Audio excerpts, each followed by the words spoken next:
Welcome to Mogobe Nuggets of Wisdom podcast. My name is Mompoloki Lerumo Mogobe. Our objective is to enthuse, inspire, energize, and empower entrepreneurs and entrepreneurs of all stripes here in BW and beyond. We do so by inviting these entrepreneurs into our makeshift studio. Sometimes we call them to the restaurant, sometimes we go to our studio, and we ask them to share their experiential knowledge, their experiences and their expertise, and we ask them as many questions as we can, aimed at empowering you also as a viewer.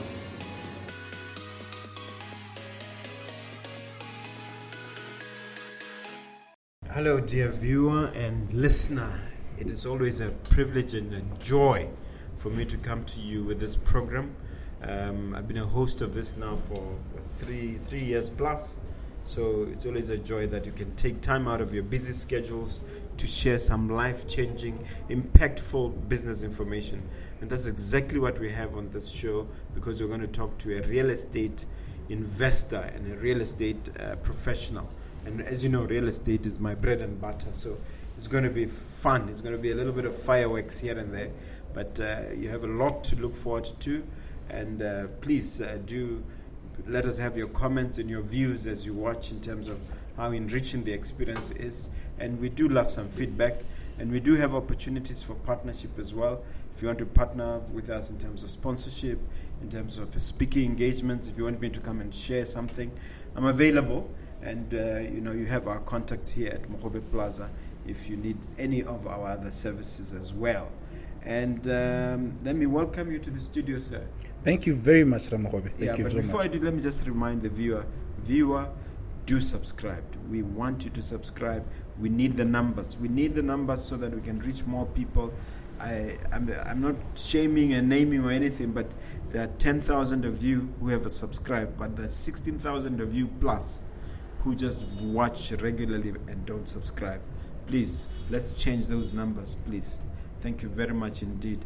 Do you want to just introduce yourself to the people? Thank you so much. And thank you very much for the opportunity. My name is Kagiso Morokotso. There is one name that I normally never exchange with people that I use at the clinic that people normally associate me with. But for this very conversation, let it be known as Kagiso Morokotso. A young man from Mutshudi. I'm from a family of 5 boys, and I'm the second born. I've been struggling to get you on this show for some time. Yeah, hey, it has been a challenge, but we thank God that it's only God's timing. That's the right timing. Maybe I wasn't there yet to be able to exchange and my experience in this real estate walk, and I believe that this is the right time that God has given us to share your professional background and training. Training-wise, I hold a diploma in real estate from Baisaro University and a Bachelor of Commerce degree in real estate, also from Baisaro University. Mm-hmm. I hold a postgraduate diploma in operations management from Northwest University and a postgraduate certificate in infrastructure finance from Botswana Accountancy College. And I'm about to finish my MSc, Master of Strategic Management from the University of Derby in the United Kingdom. Management. Yeah, that is my academic and training background. Other than that, I am a realtor. I'm a real estate practitioner at heart, the lover of the built environment. I love challenging myself in trying to do this and that. So I've worked for a couple of companies, if I can just exchange, but just a few. I've worked for the likes of Promanco, property management company. Worked there as an estate agent, property manager, and valuer. Later on, went on to work for a listed company called Turnstar as its group asset manager. Mm-hmm. And in the late 2019s, when we crossed paths, I was just establishing my own. I went on my own and established Moroxs Properties. Mm-hmm. Yes, sir. What does it do, this Moroxs Properties? Well, at Moroxs Properties, we like to call ourselves the built environment hub. We basically unite all spheres of the built environment. But our specialty is in property management. We do property valuations. I'm a valuer, certified. We do estate agency, brokerage, lettings, and sales. We do facilities management. If you've got a facility as beautiful as this one, and you're having a headache of managing people, we come in. We do project management here and there. Most of our clients are outside the country, and they just wish for us to complete their projects. We occasionally buy, flip, and sell when we have the capacity, and that is something that we're also growing fond of. But other than that, other Moroxs properties, I've got other hustles, or what you call current hustles, that I try and do to make ends meet. Mm-hmm. Yes, sir. All right. I'm into property, as you well know. But for purposes of this question, let me please devil's advocate. Yes, sir. And say property is the worst investment vehicle on the planet. What arguments can you make to counter that? Well, number one, with the advent of, unfortunately, COVID,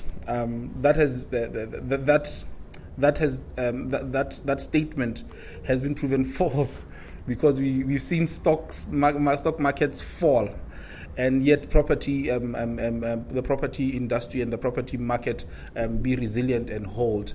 I believe that your statement is false on the fact that every nation prides itself on its area, on its plinth.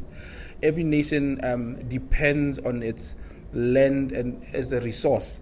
Every professional under the sun goes to bed under something called real estate, and that as a resource has to be managed, and we have to take good care of it. So the property industry has to be taken care of. I call it the core of any industry, the core of any economy. Doctors depend on it. I mean, tell me what discipline doesn't depend on real estate. So we managing it, and we creating policies around it.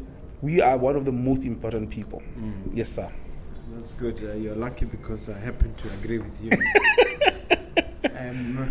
Now let's develop it further for you. What initially sparked your interest and got you to get into real estate? I'm going to tell you the honest truth, and I probably have never told anyone this. So I wasn't bound to be into real estate. When I finished my Form 5, I wanted to make my mother proud, as any boy out there. I wanted to make my parents proud, and I wanted to do dentistry in Russia with a program called the Moroxs program, and I was given a letter of invitation to go and join them. Just a couple of weeks from departing for Russia, my mother calls me and says, "Hey, my friend's husband is back in the country, and he did land management. This man is doing really well, and I think you should meet him. Just have a sit down with him and ask him a couple of questions about what land management is." This is in your 2008, 2010s. Thereabouts. Yeah, so during the so-called global crisis, financial crisis. Yes. So this man comes and he drives this latest Discovery 2 or Discovery 3 then, and I'm just intrigued to see what is it he does. His aircon is not like our aircon. And he tells me, "No, look, I'm a land manager, and this is what we do." And from then I was. It just. What do they do, land managers? Land managers basically, now the time when we call them land managers, they're basically doing what we do as real estate professionals. They take care of the land, they make sure that it's properly resourced, they take care of it. Not developed properly, but the undeveloped land. Yes, they just basically, the people you have as administrators in the Ministry of Land, the people who sit in the Department of Town and Country Planning, those who actually are resourceful around planning, allocation, and what you call. So we sat down with him, he told me a thing or two, and I thought, wow, I need to do this. And at that time, Botswana had only a BSc in land management and a diploma, a certificate in real estate from the Baisako University. Only a certificate? Yeah, so I had this challenge of leaving this ambition of becoming a doctor and only enrolling for a diploma, I think then, in real estate, where your colleagues would be like, "But boss, this thing is a diploma in real estate and we are doing degrees. What is your challenge?" So that is how my love came about, and I just started doing a lot of research. I looked for mentorship from the likes of Umesh, who just showed me a couple of ropes here and there, and I grew excited, and immediately I just got swamped and fell in love with this thing. Okay, you started with the diploma and then you did a degree. Yes. How did that? So what happened here, Mogobe, was that, like I was saying earlier, unfortunately when I enrolled for this real estate thing that I loved, It was only offered as a diploma in Botswana. The only university that offered it was Baisago University as a diploma. It was called Land Management, I think, Ko University of Botswana, but it didn't make sense because it was more of a BSc that went into economics, and I wanted real estate because that's what I was sold by this gentleman who had come from Australia, and I was just like, look, real estate, I'll build up.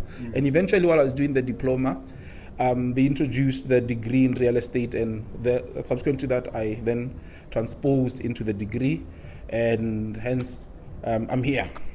Yes, sir. Can you mention 3 or 4 aspects of real estate that really puts it head or shoulders above the other vehicles, investment vehicles? Well, look, I want to answer that question by saying, look, with real estate, the first thing that you need to know about it is that it's one investment that's a hedge to a lot of inflationary measures around us. So once you do real estate, you are sure that your investments are protected and are not too exposed as is with stocks and forex and other disciplines. The other thing is that you get to enjoy what you see. And some of these things are deferred or gratification tools, but with real estate, there's something that is tangible. You get to enjoy it. You've got certain rights that are vested upon you over them. That is basically the investment gratification that one gets from this thing called real estate as an investment. Before we talk about tax advantages, we talk about the appreciation. Before we talk about rental, all those other tidbits, Yes, sir. Now, what was your first real estate investment, and what did you do? Can you walk us through that? Well, it's quite recent. I'm actually doing a project currently in someone was just buying and selling.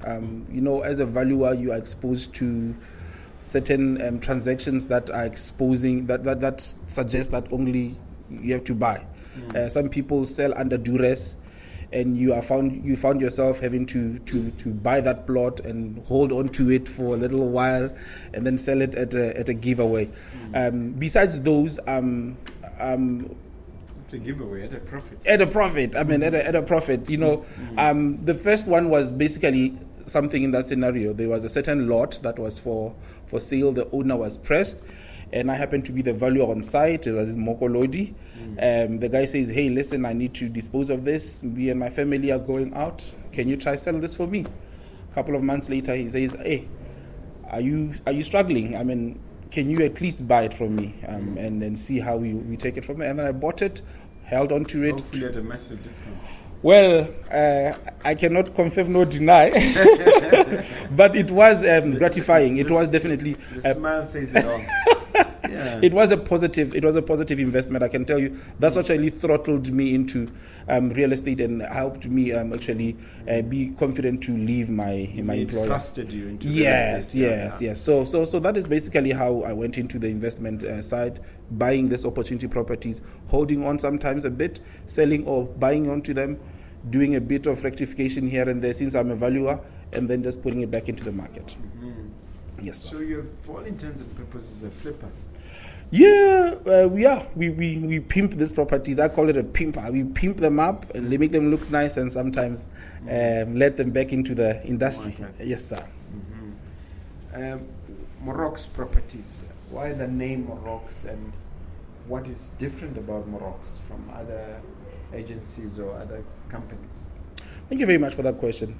Moroxs properties. So this is the twist. My name is Kagiso Morokotso. The surname Morokotso is associated with Moroxs. So when I was growing up, believe it or not, I used to play football, and when I was on the field, they would say, "Hey, Moroxs, do this. Hey, Moroxs, hey, pass it here." So I thought because Morokotso and Moroxs kind of as you pronounce it, I should use the name for my first company in real estate, and that's Moroxs.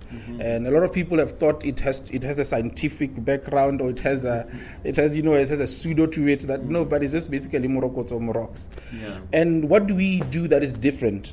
Well, it's 100% citizen owned, 100% youth driven. I employ. I'm proud to say I have employed young people. The average age in my office is like 27, 28. I work with young, energetic, and very, very, very pumped up young people who are excited about real estate, who are excited about making a change in real estate and actually bringing solutions to the problems that we have. You'd note that even as far back as yesterday, the minister was just talking about the Transfer Duty Act, which affects us realtors, which affects the transfer of land. And these companies, we focus on... Just to help the viewer know what the minister said. You're talking about the Minister of Finance. Yes, yeah. What? Well, primarily to us, they were just talking about the Transfer Duty Act and how it's impacting Motswana in Kachikau and Motswana in Mochudi, who is trying to transfer a piece of property that they could be transferring to their child, or that they could be transferring but only below $1 million, the threshold $1 million, but have to bear the cost of a valuation report. So the minister was saying, listen, we would like to go back to the tables and try and reconsider looking into who is going to be exempted from raising a valuation report when it comes to transfer, because as per the Act, every transfer of property has to have a valuation report, which will then be submitted to BERS. Which is then submitted to BERS, determining what to pay. Yeah. So there was a conversation there with the minister. That's what I took to be pivotal. Where the minister was saying, "Listen, we understand that a lot of Botswana actually disadvantaged by this measure, because some of these properties are empty lots. Some of these properties really don't have any value, but we still have to do a valuation over them, and that kind of challenges the Botswana. So that is one or two things that I picked up from that conversation. When are the changes coming into effect? Look, the Transfer Duty Act is in action now. Yeah. The minister did not divulge when this reconsideration is going to take place. But they were just coming to the public to say, hey, listen, we are aware that this act is disadvantaging Botswana. It's also disadvantaging our investors, because there was an element of the investor intake Botswana in terms of development. Investors are complaining about the 30% transfer duty. It is not attractive enough, and they were saying, look, we're going to have to also go back to the tables and reconsider the uptake and actually the impact that this has on the investment. That would not mean anything unless there's a timeline or there's some deliverables attached to it. Well, isn't our government like that? I think our government is going through a lot, and in terms of transfer duty in itself, the Unified Revenue Services, there's a lot of things that are on the pipeline that don't make sense. So I think we really have to just wait and see when they will put this up and change this. Does the minister have the power to suspend these provisions? Yes. If he has the power, why doesn't he just do that? Yes, as much as the minister has the power to introduce rebates, in tax rebates that have been that we've been enjoying from to 12%. I believe the minister has such a privilege to suspend maybe this. Maybe it's a complicated legal issue. We're not yes, sure. Yes, exactly. Because these are acts of parliament. So maybe some of maybe there's some complexity, because I would imagine the minister may have sought the advice of the Attorney General before deciding whether to just amend it or to go back to Parliament and do it. Put it up as a motion. Yes, the minister has power to create. I think to create regulations under certain conditions. Yes, sir. Now, in terms of Moroxs properties itself, what would you say it's one of its biggest achievements so far? Biggest achievements.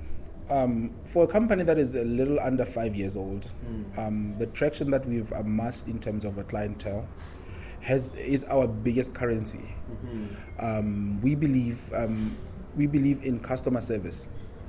I normally tell my employees, my team, that listen, let's do everything in our power to first offer consultancy services before we actually ask for money from our clients.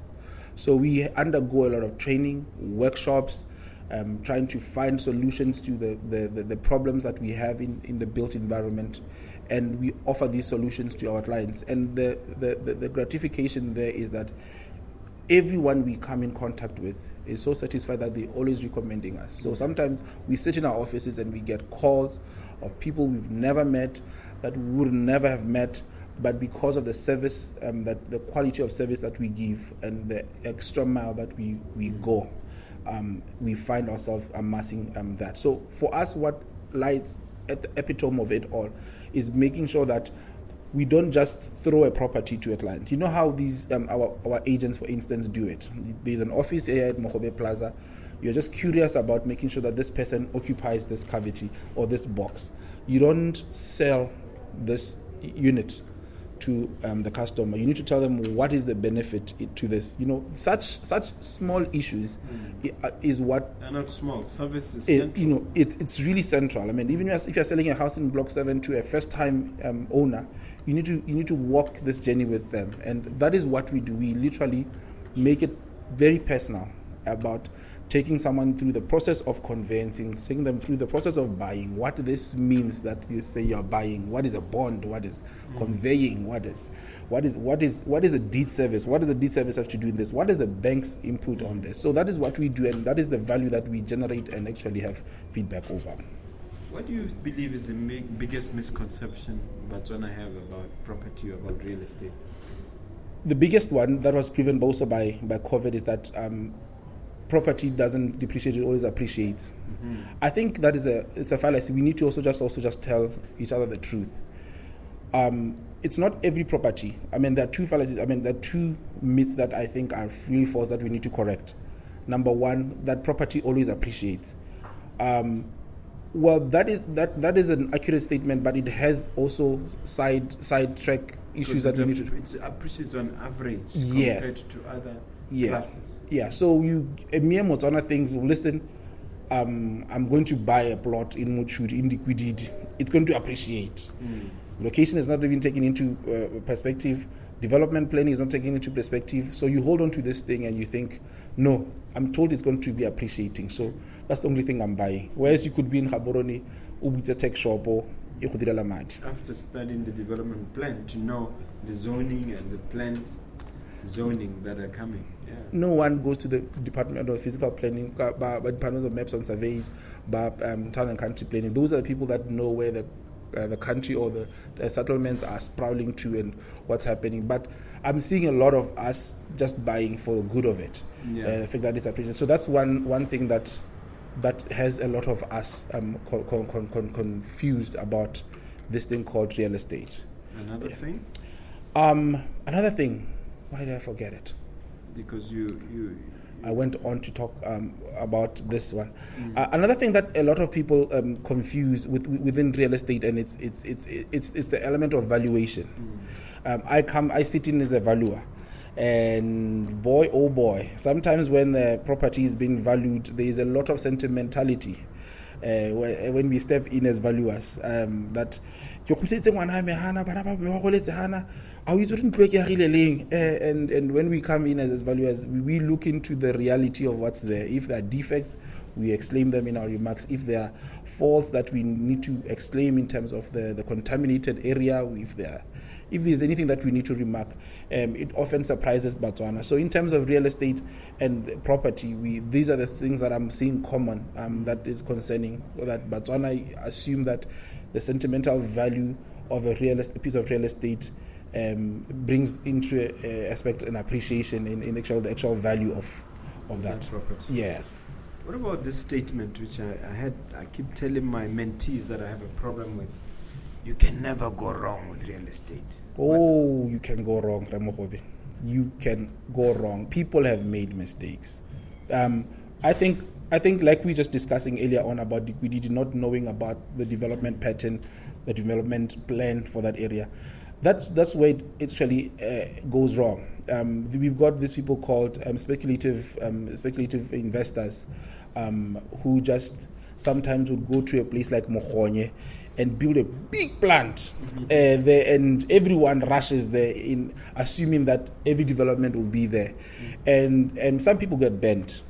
So you can go wrong. It's your investment type that you're going into that you need to be careful over. People have gone wrong, Mogobe, in investing in multi-residential units. Spectacularly wrong. And it's so embarrassing. I think we need to write them down somewhere in our streets. Hey, as in the case of such and such a lot, so that our people can learn that it's never right. I mean, if you give an example of what happened in those instances. There's a certain gentleman, when I was starting my career, came to us and was adamant on putting up a development in Khabani, along that opposite the industrial unit on the road. This gentleman had taken half cedar loan and half of his funds to develop this multi-residential. And he comes to us as consultants to say, listen, I want you guys to be the ones letting this. So in our kindness, we say, can we offer you consultancy also? Let's look at this with you and convince you otherwise. And this gentleman was building 2-bedroom units that were measuring a little over 73 square meters.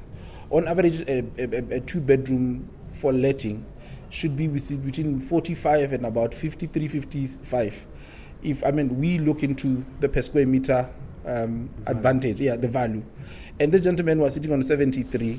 This was a big development. There was about 8 units on this development, and he wanted to fetch a rental at that time of about, I think, 5,000. And we went on and demonstrated to him, Chief, you will definitely make a loss. There is no Motswana under the sun who will want to stay this far and pay 5,000 for such a unit. Please go, while you still have time, reconsider this with your architect, and please let's work on these drawings. And this gentleman decided, listen, they're too young, they don't know what they're doing, I'm going to go ahead. I can confidently tell you that this very structure to date was turned into a sectional scheme and sold as sections, because it could never make it into this. And when we tell people, let's do market researches, let's do a business plan, people do it for the CEDA approval, they do it for your approvals, but not for their gratification, to actually win and understand the SWOT analysis of the market. So this gentleman simply lost money because he could have done a business plan that would have told him that, listen, the trend in this market is that a Motswana who wants a 2-bedroom apartment, income bracket is here. This is the type of dwelling that they require. These are the types of people who they stay with. And therefore, this is why they would ideally generously want to stay in Khabani. They are willing to lose out on the element of location and distance for a better rent. So business plans are really what people lose out on. And with real estate, that is what one painful story I always tell people, and they always agree with. Yeah, and of course, this is not the only story. I have had a guest here. I want to have your take on it, that some people don't make any money for 15 years. I think it was Isaac Molefinyane. What do you see on the numbers side? Are you able to give an example? Look, on the numbers side, it's a bit technical because it's specific to developments. But I can just give you one from the top of my head in saying you would be buying a block of flats and getting a personal loan, maybe saying there are about 6 Moroxs on, and they go for 2.3 million, and the bank pre-approves you to say, listen, we'll give you 2.3 million, but you'll be paying us 47,000 a month. Can you do that? And then you go back to the block of flats and say, okay, each one of them will be giving me XYZ, and in XYZ it comes up to 50,000, for argument's sake, and that's 50,000. Therefore, I think there's a positive There's a positive. It's a positive cash flow. Therefore, I'm going to hop on that. And a lot of Botswana forget that. Listen, for you to actually maintain this, you have to pay rates, you have to pay the cleaners. There are overheads on this thing. There's possibility of vacancy, which people just overlook when we write our reports as valuers.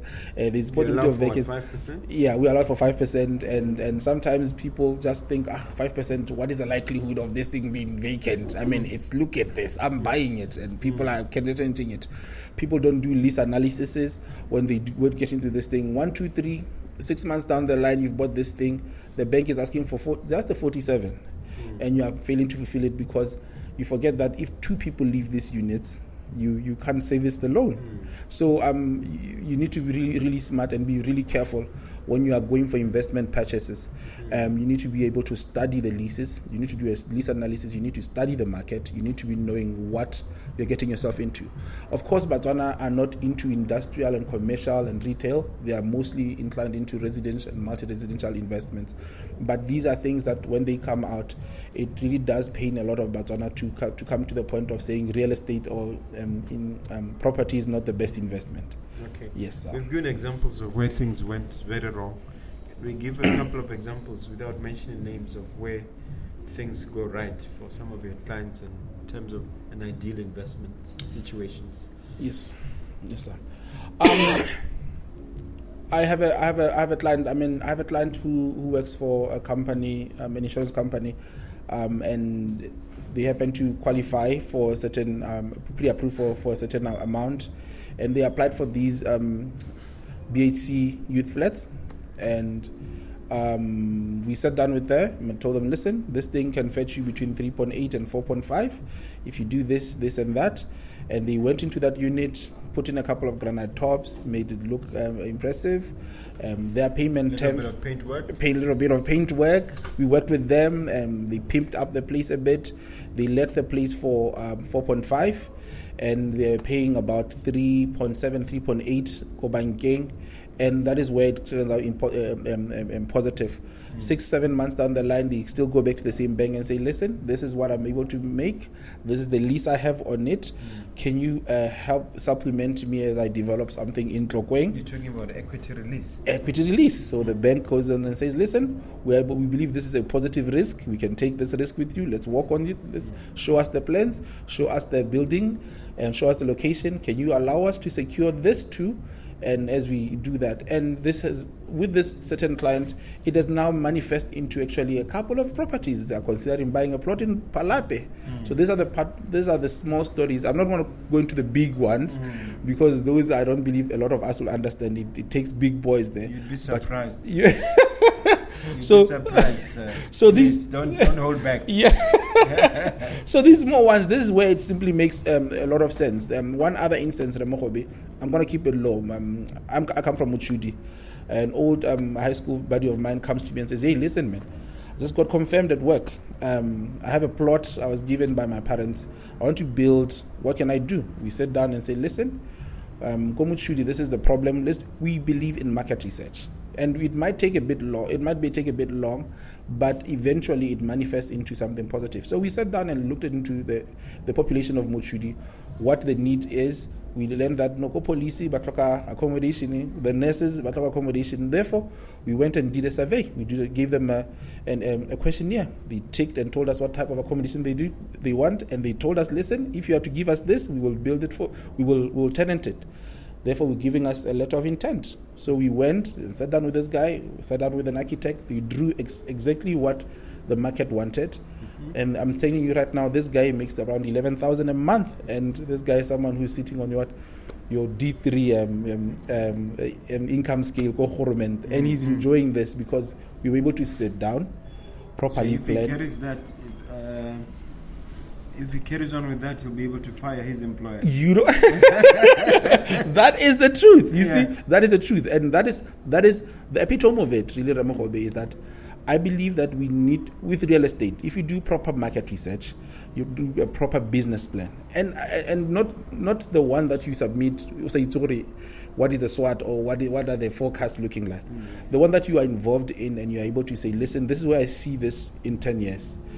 we will have a positive uptake of realtors and people who are investing in property. Yeah, with that answer, I have to ask you this question, that somebody is contemplating, it's got a piece of land, it's contemplating a development, and has a few questions, uncertainties, and they come to Moroxs Properties. If you're doing a little bit of hand-holding with this person, what are the specific steps that you're going to take them through to make sure that this particular investment is a success? Well, first and foremost, thank you very much. That's a very a good question, and that's what a normal Motswana really wants to know about our services. The first things first is we need to see if these people are pre-approved or they have the financing that they need for any development they have in mind. So in our consultancy forum, the first time we meet, we ask you, what is your depth in terms of money? How low can you, how high can you go? How low can you go? What's your balance sheet looking like? Because we don't want to be thinking about Mogobe Plaza while it's still at 2.5. We don't want to be thinking about Mogobe Plaza while it's actually CBD that we're talking about. So we then sit down with you and get into that. Once we have determined the possibility of finance, we do what you call a site inspection. And as I've said, location. Location is very important in real estate investment or in any form of other real estate vehicle.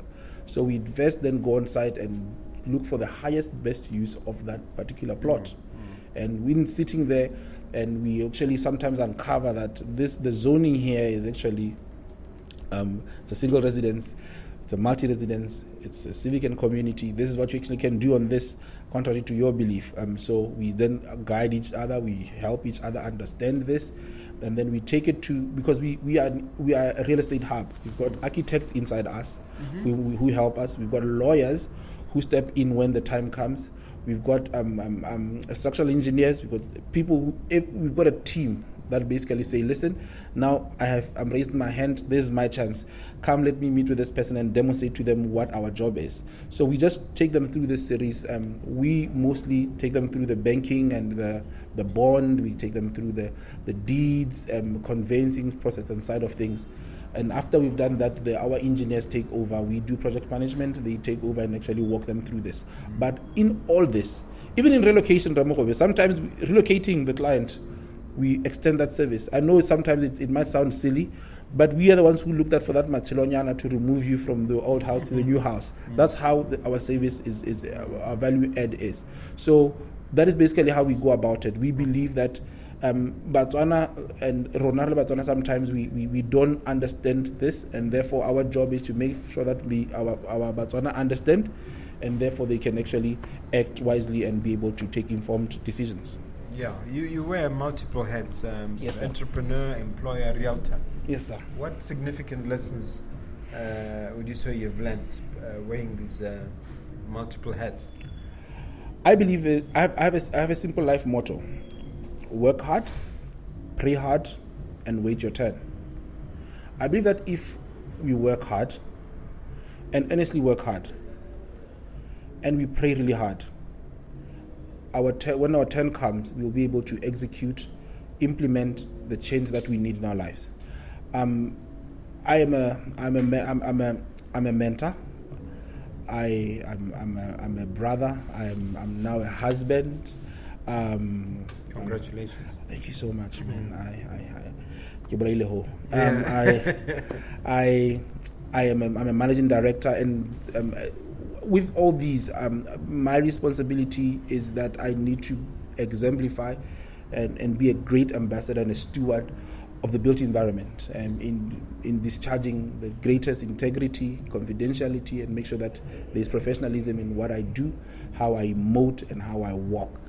You meet me in the street, I'll gladly tell you about what I do. You meet me at church, I'm happy to exchange with you my experience. That is the standard and the integrity that we talk about when we speak about the built environment. Yes, sir. So those are some of the lessons. Yes, sir. Oh, no, you just described who you are, but you haven't told us the lessons. Let me ask you differently. Yeah. To say, any setbacks, any significant setbacks where you had to pick yourself from the floor after learning a lesson? Yeah. Once upon a time, I was an employee. And sometimes when you are employed, you got that days where you lose your integrity to a certain command or a certain discharge in a work environment. And you go in so deep that when you look back, you literally realize that this is not who I am. This is not my values. These are not my values. This is not what I represent. So career-wise, I've had such setbacks where you look back and you say, no, but this is not who I was raised to be. This is not who what I represent. And you just need to take a step back from employment and say, listen, I can do this on my own, or rather go seek employment elsewhere. Those are the setbacks that I've suffered. I've made, as a young man, you make a lot of blunders when you come to Gaborone and you meet this Gaborone life. I see that you are in the CBD now. There's the CBD life, and you make a couple of regrettable mistakes, and that you look over and say, but you know what? Had I not gone through this, possibly I wouldn't be. Were you being made to say something that was contrary to your beliefs? Yes, something that like was cook up books or something. I cannot confirm nor deny what you're saying, but what it was posing was challenging the integrity and the professionalism that one has to hold in this industry, especially as an appraiser, someone who gives an opinion in terms of like give false valuations. Yeah, so that is something that someone might be exposed to. How do you address that? No, you just simply walk out of it. It's a heated thing. You just say, listen, this is unreconcilable. This does not represent my values. I thank you, but no thank you. So you lost your job? I cannot confirm nor deny. It came to a really unreconcilable difference that you have to walk out and say, listen, in this instance, I really am uncomfortable. How did you pick yourself from there? Well, spiritual. I'm very spiritual. I read a lot. So what I would do then is I just go into the Bible and read a lot of these stories in the Bible, go through the Bible, and with that I got my call, and I found myself. And you just recollect. You have a lot of friends that become your buffers at such times, and they give you reason. If you are around the right people, then you're able to get counsel and actually be able to collect yourself up and retool and re-engage at this thing called life. Okay. So that is how we went about it. Look, that's basically how we went around it. Oh, that's good. Now, talking about different categories of property, retail, multi-residential, residential, and then of course commercial and industrial. Where are you playing the most, and why? I think currently I'm playing the residential and multi-residential fold, because it's the safest in terms of the numbers. But I have aspirations to be a Mogobe Inc. in future, where we play all folds. Mogobe are playing in any field. You might wake up one day and we have an airport named Mogobe, Mogobe Airport, International Airport. I receive, like the people from Fire Churches, I receive. So currently we are doing residential and multi-residential. We're considering, I was just checking with my partners the other day, and we're talking about how there is a desperate deficiency in terms of student accommodation in Botswana. Very desperate. So we and someone has to do something about it. We still have a population of young people who come to Gaborone and still have no accommodation. So that is the kind of that's where we're playing. We're trying to address these questions. We go into Zola, we look into these areas and say, listen, how can we build a sustainable real estate here that helps the community? We go into areas like the Khawana, where we say, okay, fine, how can we build cheap? Does it mean we have to remove the brick and put in something else? Does the roof necessarily have to be IBR, or we can do this? So these are the realms in which we are trying to really investigate and try and unfold in terms of the building construction, and single residence and multi-resident units. That is basically where we are playing around. And we believe that there's a lot of solutions here at Mogobe. Yes. Property technology is offering us a lot of this in terms of research papers that we see from our colleagues in South Africa and across the diaspora. We just need to just leverage those and just take off. And what technology have you so far taken advantage of, or what do you intend to take advantage of? I don't want to jinx it up. There's a certain company in South Africa that is trying to replace the normal brick, the construction with an alternative. And it comes out more than 30% cheaper than the whole structure. They came to Botswana, and we were invited by the SADC the other day at Cresta. The guys came and gave a really good presentation, and we are hoping to continue the talks with them to see how we can bring alternative construction in Botswana to help the Mia Botswana be able to build within the right pricing. So these are the conversations that we're trying to. The necessary SABS approvals. They do. And even here they've got what's the one of the Botswana one? Bob's. One. Bob's. Yes. No, we're still in conversation about that. They've got the South African standards, their bureau standards certification. They've done a couple of projects there that we intend to go and check out. They do a couple of projects in Namibia. So we pray that once they come here, we will be able to get into this with them and see how we can offer this alternative housing scheme with them. Okay. 100% youth employed. 100% youth. Okay. What's wrong with the middle-aged and older people? Sorry? What's wrong with the middle-aged and the older people? Why stick to the youth only? Someone asked me that question the other day when we were at the REAP Council meeting, and I told them, listen, we don't argue that we don't have a problem with young people, older people. We just believe that the recent uptake of young people in this organization has suffered because they don't have the right experience. They don't have the right attitude or aura in terms of purporting themselves in this industry. So what we do for them, is we take our young people and we train them, we upskill and upscale, offer them workshopping opportunities, because some of them are directly from university, and as they come in, they don't know how to behave around the work environment. So we believe that if not us, then who is going to do it? You know how sometimes you get into these vacancies and you find that it's 7 years postgraduate experience, and it's 12 years. We just believe that we can be a buffer to that, and it has been proven at Moroxs Properties that given a chance. So how many youth in total? I'm employing about 15. About 15. And how do you upskill and upscale them? Workshopping. We workshop. How? You call external people, or just you do the workshops yourself? For instance, we had our friends at Bill Legal this morning talk to us about title deeds. We're talking about the transfer duty. We're talking about conveyancing.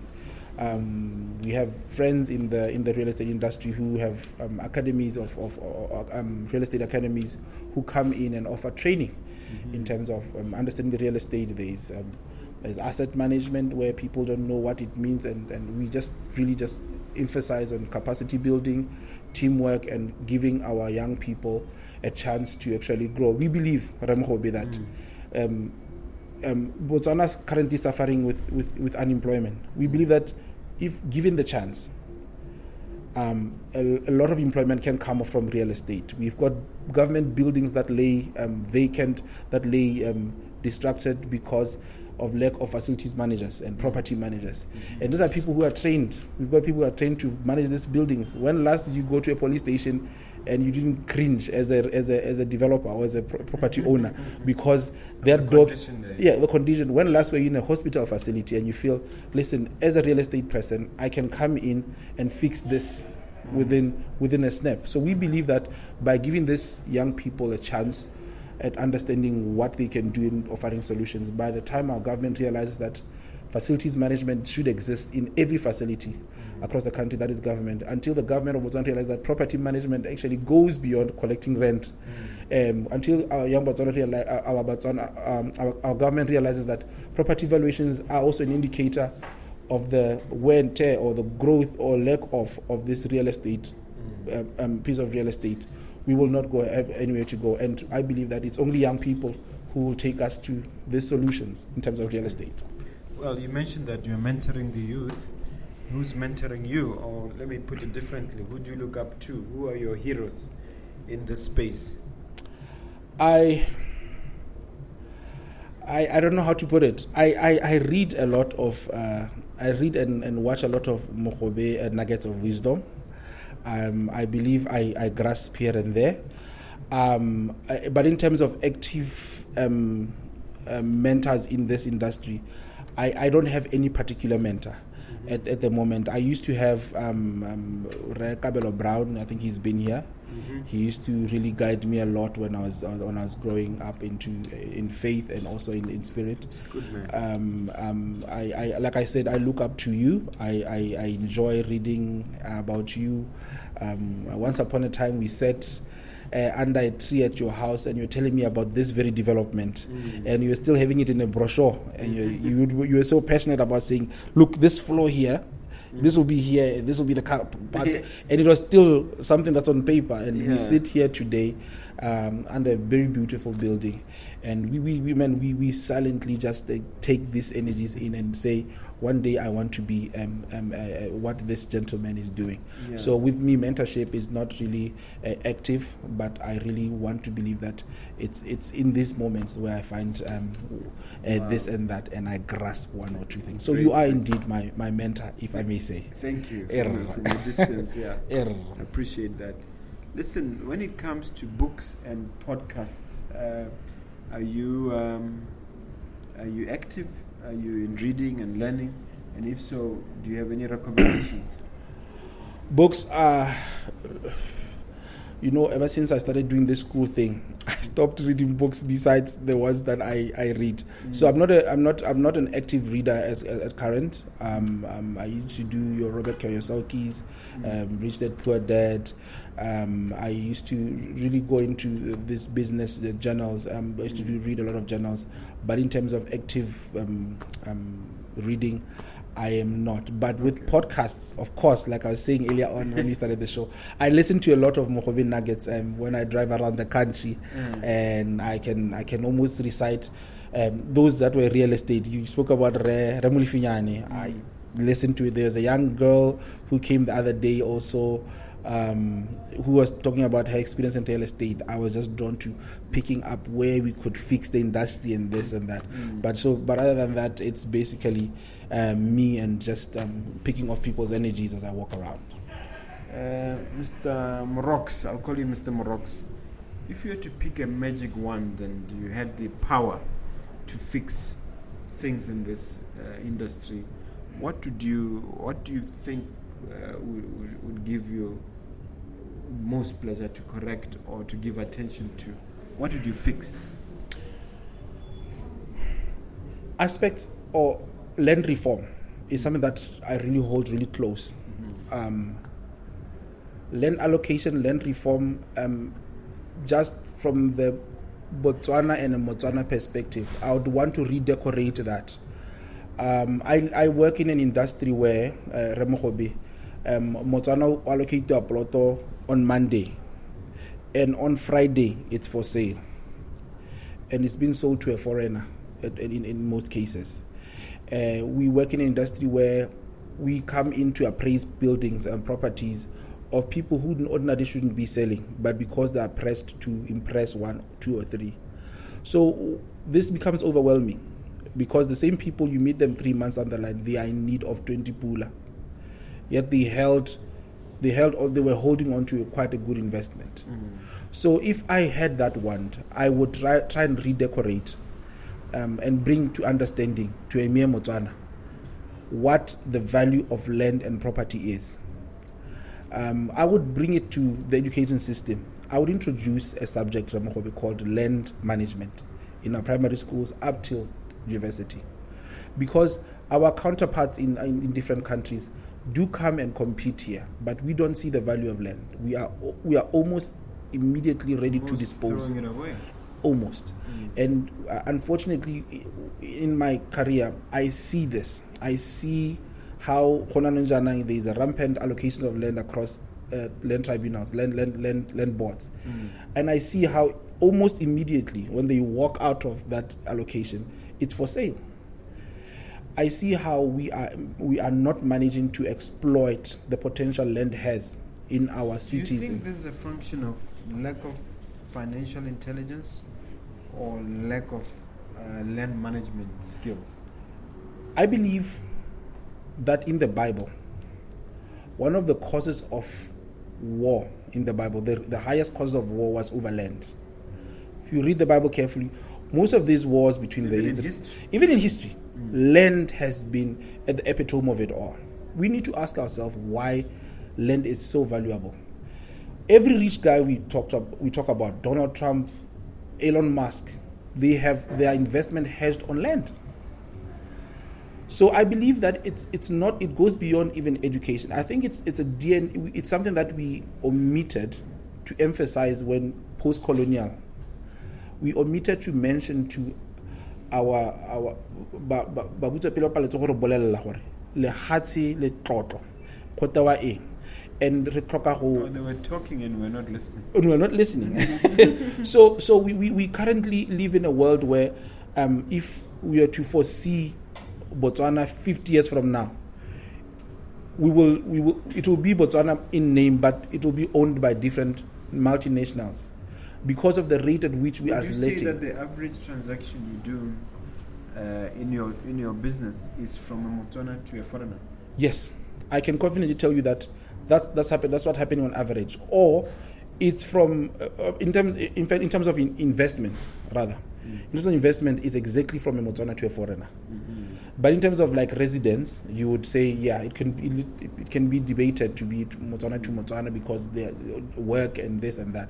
But when you talk about investment, where we sit right now, there's an investment plot. The transactions are definitely from a Motswana to a foreigner, and they're being given peanuts. And we only realize the value now, but not the future gratification. So, if the want was there, I would definitely appeal to the Ministry of Land, Water and Sanitation Services to actively, or the Ministry of Education, to actively consider educating our people about the value of land as a resource, land as a vehicle to delayed gratification, land as a tool to securing legacies, and I mean that is what I would just really appeal. And then just another thing, if I had this wand. If I had this wand, I would definitely walk into the government enclave and ask Parliament to wake up and realize how we are losing valuable real estate due to lack of proper apportioning of responsibilities. Mogobe, have you been to the Debate police headquarters? Not lately, no. Have you been to the OD Art? Is it College of Arts? Beautiful infrastructure that simply lack management. Have you been to your police station? I cringe. I get there and I simply just want to puke because there is no management. There's no maintenance. And yet we are proud year in year out to say this police station was built, this college was built, Bust was built.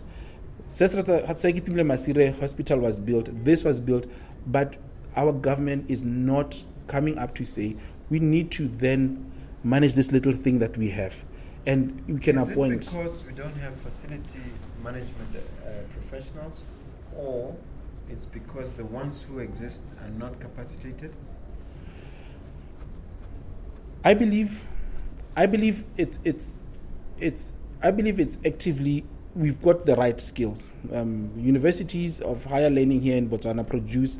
I'm a product of a Botswana university, and I believe I've discharged my duties when I was in the private sector meticulously and without a shadow of a doubt.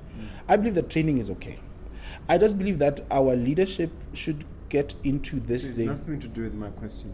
It's nothing to do with facility management. You believe you're talking about the training. Yeah. Or the uptake of the need for facilities management. Yes. Yeah, I believe it's not training. I believe that it's an attitude that leadership or people in authority have towards this call and this discipline called facilities management or property management. And if we don't do that, we will keep on losing value and spending more to refurbish and retool these things. Okay. As we conclude, I want us to go back full circle to property, as it were, specifically. If there's a youngster there who says, look, I have 100,000 pula in my pocket, but I want to be a multi-millionaire using property, what would be the steps? What would be your advice for this youngster to leverage that 100,000? Suppose they have a piece of land and eventually become successful. What steps would you advise them to take? Well, since it's on the spot, I'll say it this way. I've recently grown curious and interested in this thing called crowdfunding, networking. I believe that in real estate investment, it's also possible to do it the old way. I believe that we can have a share of Mogobe Plaza. You can have a share of Mogobe Plaza and not own it for now. And if you can afford to have a share of Mogobe Plaza and you do it in a crowd fund, it's still gratifying. We've got examples that are successful, such as the Exponential building just across us here, which we are told, don't quote me, we are told is a product of crowdfunding. They gathered up, they brought there are many 100,000s, and with those many 100,000 that you just mentioned, Exponential came about, and the investors still are enjoying that. The injector of money there, you see, there's a big player there. You see, it made all the difference. So if you have 100,000, I would just completely tell you that it might be impossible for you to build and own land. Own and build on land, but you would do well if you were to meet with Mogobe, like you just said, and meet with him and them, and just come up with something what will be worth a while in terms of real estate. That is possible. I really want to have such conversations with young people, and I think it's possible that we own buildings like this. Is it not also possible to leverage that 100,000 to borrow 1 million if you find a deal that qualifies? Come again? Is it not also possible to take that 100,000 and use leverage to borrow 1 million? If you have a deal that qualifies? Definitely. I believe that it depends on your pitch. Whatever you're going to be, the person you're leveraging from, you need to really demonstrate to them as a financier that, listen, this is what I'm going to give you in future. And that is done through market research and a proper business planning. Okay. Yeah. I'm going to ask you the crystal ball question. If you look forward, even up to 20 years, 10 to 20 years, what can we expect for you as a brand and Moroxs Properties as a brand? Thank you very much. I believe already the loudest kid on the block in terms of real estate. It goes without saying that every corner, every transaction has Moroxs Properties written all over it. I think that we are going to be a big real estate name. I believe that we will one of these days be housing big companies, and we're going to be able to offer solutions to our population and in terms of the built environment. I believe that we are going to groom a youth that are responsible, resilient, and hyped up about real estate development, real estate investment. I believe that we will be quoted in the books of life to be mentioned to be that company that actively chose to use young people to be a cause of change in our real estate template and or real estate industry. I believe Moroxs Properties is we're going to grow international. We are also already considering South Africa, Ghana, Namibia. So I would say I would gladly write an autograph for you right now and say, watch out. That is what I would definitely consider shifting the overall strategy from buy and flip after, buy, brush up and flip to buy and hold? I'll tell you why I'm asking this question, because I'm a strong believer that long-term sustainability over decades can only come from a buy and hold strategy.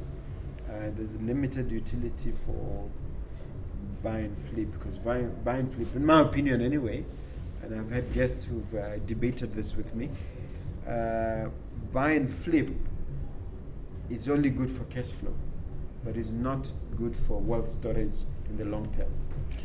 I agree with you and also equally disagree with you. I think, like you said earlier, it's a matter of strategy, the strategic direction that you envision in life.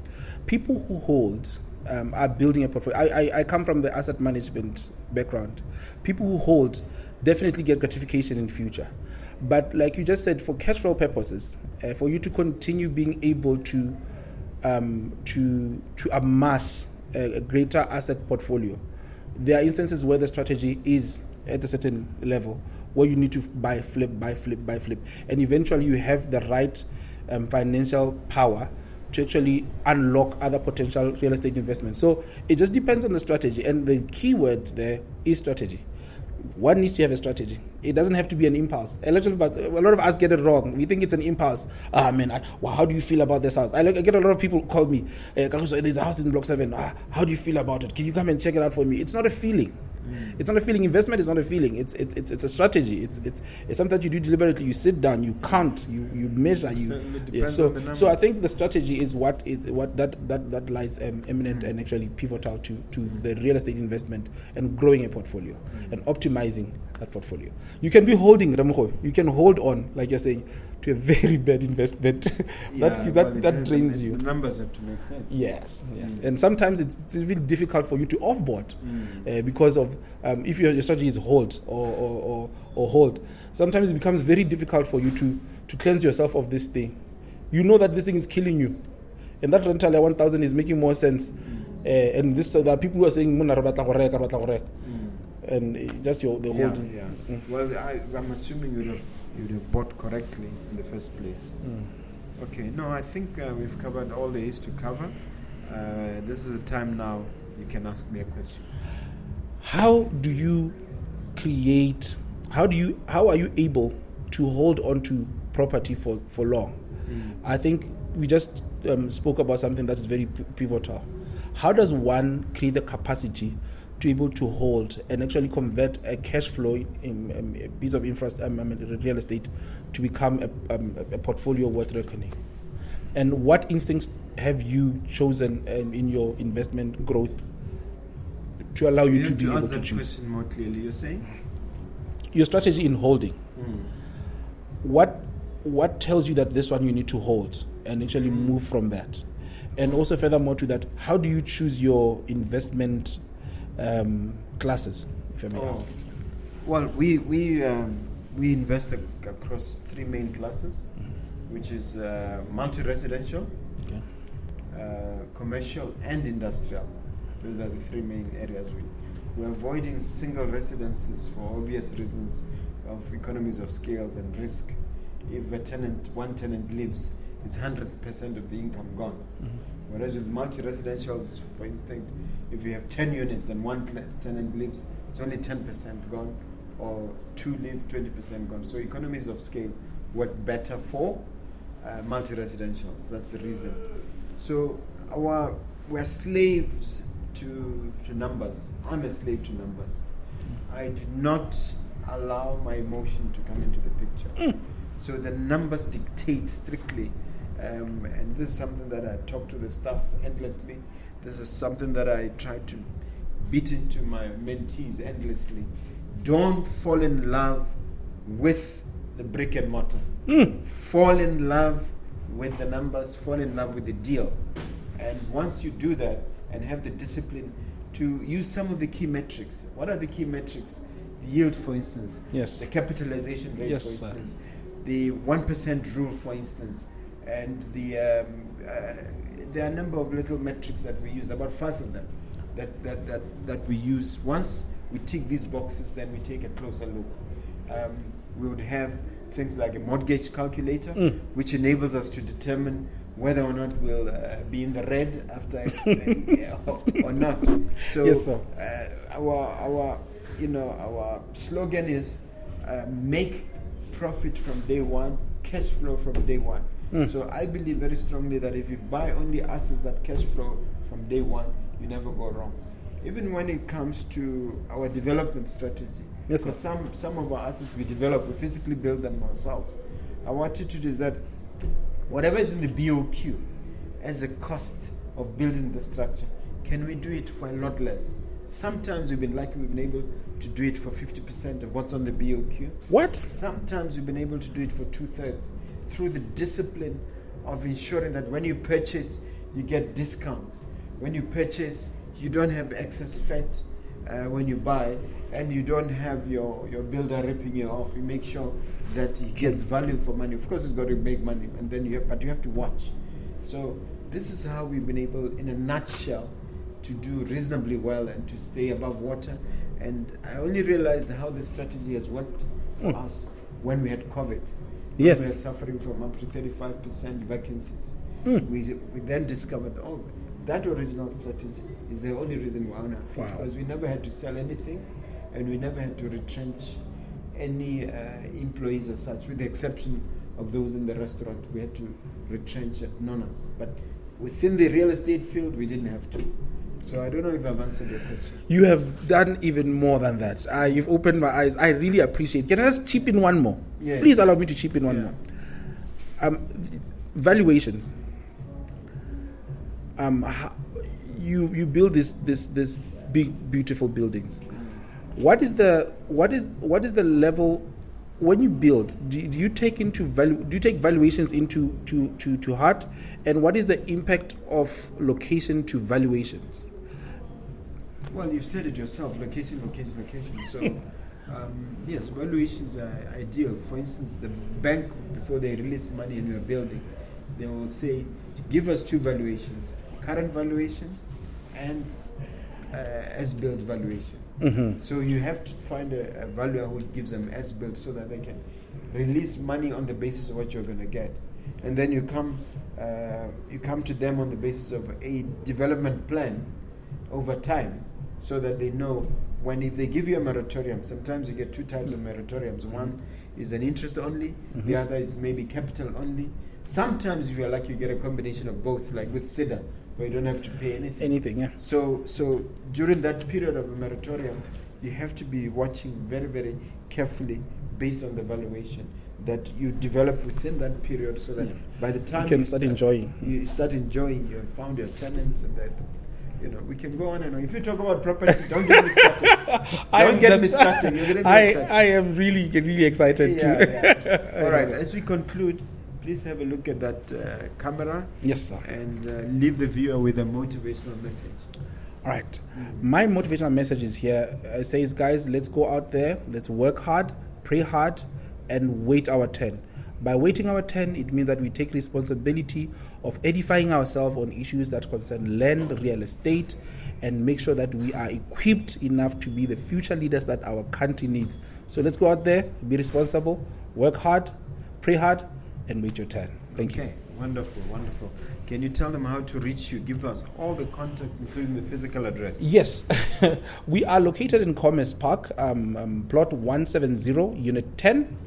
Our contact numbers are 391-2098 or 75. Let me repeat the contact numbers: 390-2098, or you can call 7557-1252. We are your real estate, valuation, property management, estate agency, project management, consultancy, anything that concerns real estate. We are your go-to person. So feel free to check us out, and definitely social media and WhatsApp.